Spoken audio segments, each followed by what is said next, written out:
நண்பர்களே மீன் பிடிச்சு குடுத்துட்டு, "நீ மீன சமையல் பண்ணி வை, நான் வேலைய முடிச்சுட்டு வரேன்னு" சொல்லிட்டு சக்க மரத்துல உள்ள கொப்ப மொத்தமா முறிச்சு விட்டாச்சு. என்னன்னா, மேல ஃபுல்லா சருவா விழுந்து கிடந்துச்சு. அதான் கொப்ப ஒடிச்சு விட்டா சரு தொல்லை இல்லையேன்னு மொத்தமா கொப்பெல்லாம் ஒடிச்சு விட்டாச்சு. நான் இங்க சமையல் வேலைய பார்க்கலான்னு வந்தாச்சு. மத்தியானம் பிரியாணி சாப்பிட்டு முடிச்சுட்டு 2வது தோசை சாப்பிடணும் போல இருந்துச்சு. வீட்ல மாவு அரைச்சு வச்சிருந்தா நெனைக்கிற நேரத்துக்கெல்லாம் தோசை ஊத்தி சாப்பிடலாம். தேங்காய் போட்டு தோசை சுட்டு எடுத்தாச்சு. மீன் கூடல சாப்பிடுறதுக்கு ஏதாச்சும் வேணும் பார்த்தீங்களா? அதுக்காக தான்.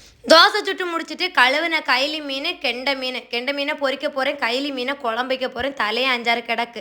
எங்கள் அம்மா இந்த தலையெல்லாம் கிடச்சுன்னா விட்டு வைக்க மாட்டான் நண்பர்களே. அழகாக குழம்பு வச்சு கொடுப்பாங்க. அவங்க வைக்கிற ஸ்டைலில் தான் இன்றைக்கி நான் குழம்பு வைக்க போகிறேன்.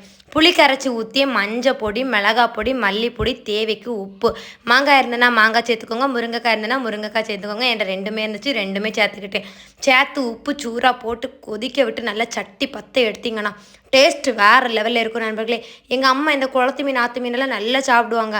அவங்க இப்படி தான் மீன் கழுவுறப்ப தலையெல்லாம் வந்துச்சுன்னா வேஸ்ட் ஆக்கவே மாட்டாங்க. இப்படி மீன் குழம்பாக்கி வச்சுருவாங்க. அப்புறமா கெண்டை மீன் மிளகா பரட்டி வச்சுருந்தேன். அதை நம்ம சப்பி சடைஞ்ச சீஞ்சட்டியில் போட்டு பொரிச்சு எடுத்துக்கிட்டேன். என்னென்னா இந்த சப்பி சடைஞ்ச சீஞ்சட்டி வருஷ கணக்காக பழகுனதானனால நமக்கு மீன் பொரிக்கைக்கெல்லாம் அழகாக இருக்கும் பார்த்துடுங்க. அதனால தான் இதை மாற்ற மனசு இல்லாமல் யூஸ் பண்ணிகிட்டு இருக்கேன் சரியா. அப்புறமா மீன் ஒரு பக்கம் பொரிய, இன்னொரு பக்கம் சட்டி பற்ற குழம்பு கொதிக்க எப்படா வத்தும் சாப்பிட்லான்னு பார்த்து நின்று கடைசியில் நல்லா சட்டி பற்ற வத்திருச்சு நண்பர்களே. இனி தோசை கூடால எடுத்து வச்சு நல்ல ஒரு புடி ஆற்று மீன், குளத்து மீன் தலை கிடச்சுன்னா இதை ட்ரை பண்ணுங்க சரியா.